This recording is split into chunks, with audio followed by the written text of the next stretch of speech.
नमस्कार दोस्तों, स्वागत है आपका द न्यूज लॉन्चर के इस यूट्यूब मंच पर।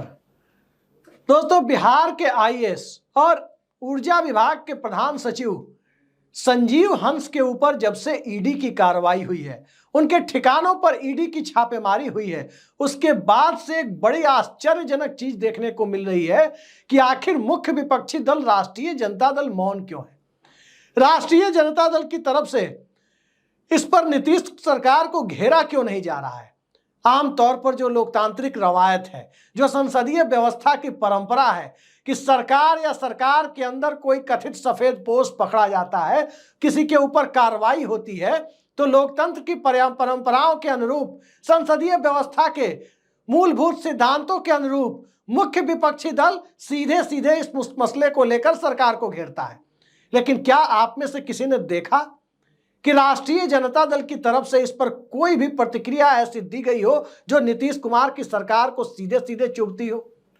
एक भी प्रतिक्रिया ऐसी कोई नहीं बता सकता जिसमें राष्ट्रीय जनता दल ने इस कथित भ्रष्टाचार के मामले में, जहां ईडी की कार्रवाई हो रही है, वहां पर नीतीश सरकार के दुलारे माने जाने वाले अधिकारी के खिलाफ कोई बयान दिया हो या नीतीश कुमार को कॉर्नर करने की कोशिश की हो।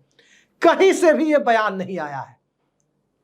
अब इस देश में नेता प्रतिपक्ष और सदन के नेता यानी मुख्यमंत्री और विपक्ष के नेता के बीच इतने अच्छे संबंध हो जाएं कि सरकार के अंदर जो भी हो रहा हो उन सब के ऊपर विपक्ष मौन साध ले कि चलो जो हो रहा है मुख्यमंत्री जी का क्या दोष है, जाने दो।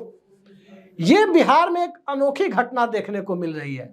यहाँ पॉलिटिक्स इन कोऑपरेशन है या कोऑपरेशन इन पॉलिटिक्स है। सरकार में सहयोग, राजनीति में सहयोग है या सहयोग में राजनीति है। ये अपने आप में एक विचित्र स्थिति दिखाई दे रही है। वरना इस देश में जितने भी भ्रष्टाचार के मामले आप उजागर होते हुए देखेंगे या उस पर कार्रवाई होते हुए देखेंगे, अक्सर ये दिखाई देगा कि मुख्य विपक्षी दल इस मामले को लेकर बहुत ज्यादा आक्रामक होता है। होना भी चाहिए। कई उदाहरण आपके सामने हैं और उदाहरण एक नहीं है, कई अलग अलग मामलों के आप देखें तो सामने साफ दिखाई देते हैं। चाहे जैन हवाला कांड हो, सत्ता पक्ष से लेकर विपक्ष के कई लोग लिप्त थे, लेकिन तब भी सत्ता पक्ष की साजिश बताकर विपक्ष नरसिम्हा राव की सरकार के प्रति हमलावर था। बिहार का चारा घोटाला रहा हो, उस चारा घोटाले के मामले में भी विपक्ष ने सरकार की नींद हराम कर रखी थी। सड़क से लेकर सदन तक संघर्ष किया था। मीडिया में लगातार बाइट आती थी। और चाहे दूसरे राज्यों का, व्यापम का मध्य प्रदेश का मसला हो या किसी दूसरे राज्य का मसला हो, कोई भी भ्रष्टाचार का, पेपर लीक से लेकर कोई भी आर्थिक भ्रष्टाचार का मसला, महाराष्ट्र का मसला आप देख सकते हैं। अजीत दादा चक्की पीसिंग, ये बात देवेंद्र फडणवीस कहते थे तब जब अजीत पवार के विरोध वाले पक्ष में देवेंद्र फडणवीस हुआ करते थे। लेकिन बिहार में ये अनोखी रवायत देखने को मिल रही है कि राष्ट्रीय जनता दल की तरफ से नीतीश सरकार के ऊपर कोई इस तरह का अटैक नहीं हो रहा है, सिर्फ रस्मी बयानबाजी हो रही है कि आखिर कारण क्या है इसका। सबको बड़ा अफसोस, सबको बड़ा आश्चर्य हो रहा है इस मामले पर कि कारण क्या है। संजीव हंस ऊर्जा विभाग में है, 7 दिसंबर 2020 से है और उनके कई ठिकानों पर ईडी की कार्रवाई हुई।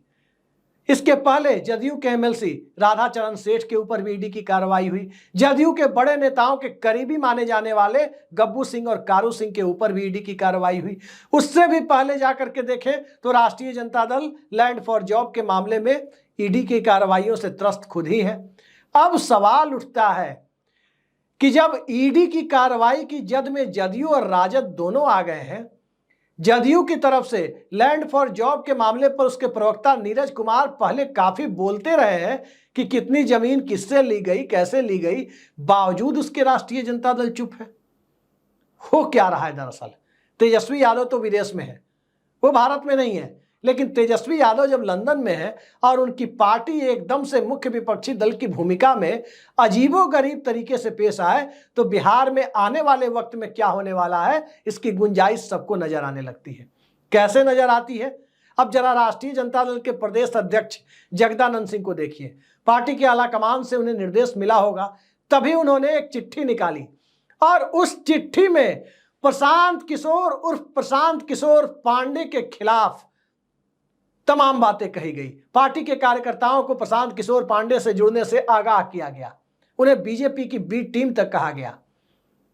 लेकिन सवाल यह है कि जो आक्रामकता एक ऐसी पार्टी, जिस पार्टी का अभी ठीक से जन्म भी नहीं हुआ है, उस पार्टी को कितने वोट आएंगे इसको लेकर के लोग पहले से आशंकित हैं, उस पार्टी के अगेंस्ट एग्रेशन दिखाकर, एग्रेशन की यानी आक्रामकता की इतिश्री कर लेना, विपक्ष की भूमिका के निर्वाह को वहीं तक सीमित मान लेना, आखिर क्या दर्शाता है? नीतीश कुमार से ऐसा कौन सा प्रेम है राष्ट्रीय जनता दल को?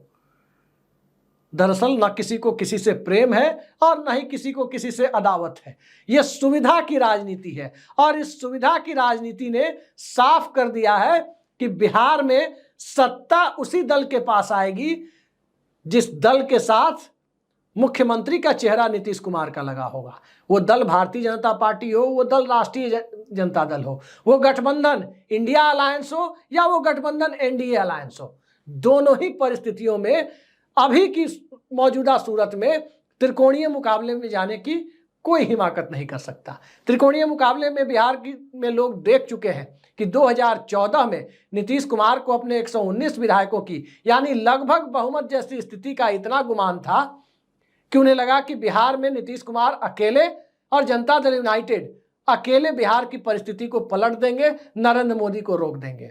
लेकिन 2010 में सबने देखा, 2014 के लोकसभा चुनाव में सबने देखा कि त्रिकोणीय मुकाबले में जहां एक तरफ राजद कांग्रेस, दूसरी तरफ जनता दल यूनाइटेड और सीपीआई का गठबंधन और तीसरी तरफ भारतीय जनता पार्टी लोजपा और उपेंद्र कुशवाहा का जो गठबंधन था, उसमें बीजेपी लोजपा और उपेंद्र कुशवाहा के गठबंधन ने राज्य में 40 में से 31 लोकसभा सीटें जीत ली। नीतीश कुमार के हिस्से आई 2 और राष्ट्रीय जनता दल कांग्रेस के गठबंधन के हिस्से आई सिर्फ 6 सीटें।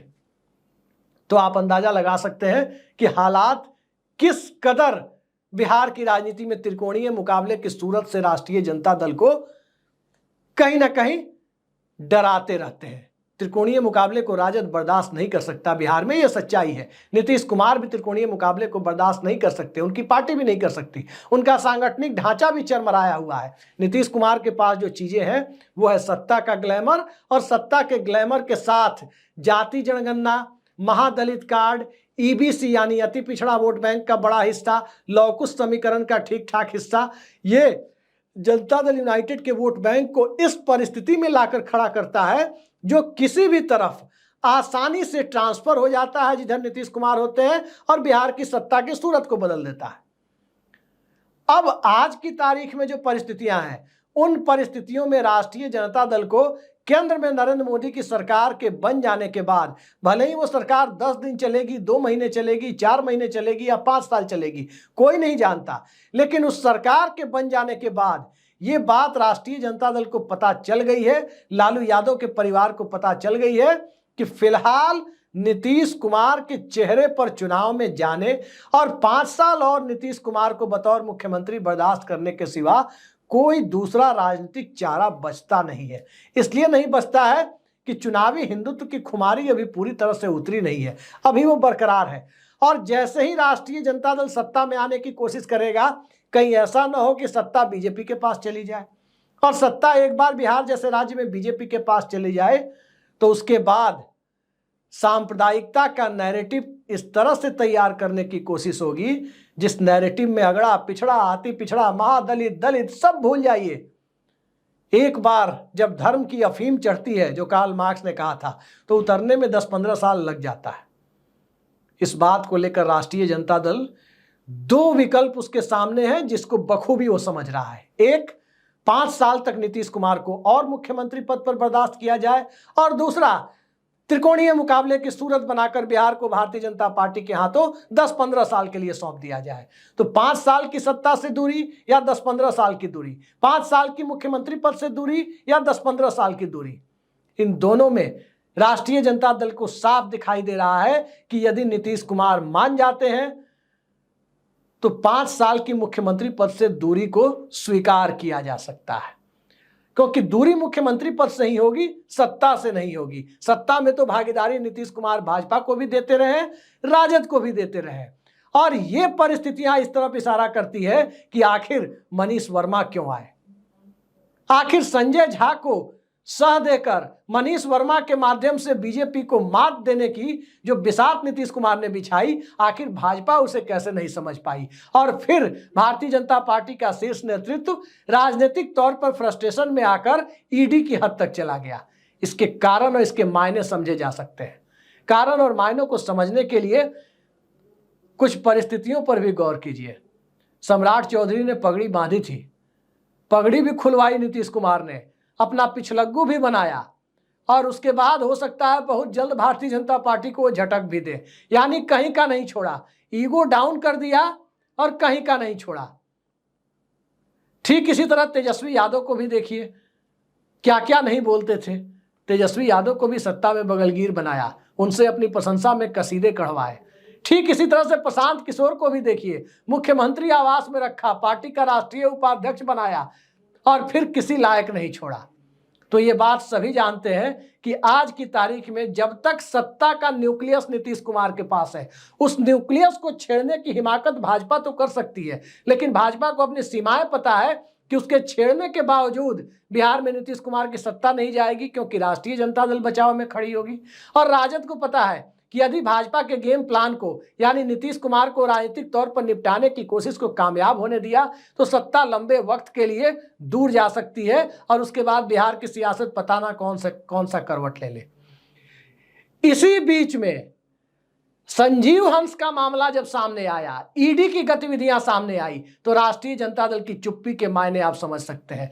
राजद के युवराज तेजस्वी यादव लंदन में, राजद सुप्रीमो लालू यादव पटना में, लेकिन चुपचाप। राजद के प्रवक्ता बयान दे रहे, लेकिन बेहद सधे तरीके से नीतीश कुमार का, एक तरह से बिना नीतीश कुमार को निशाने पर लिए बयान दे रहे और निशाने पर अक्सर भाजपा को ही ले रहे।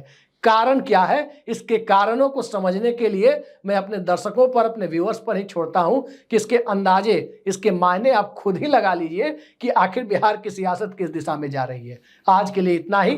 नमस्कार।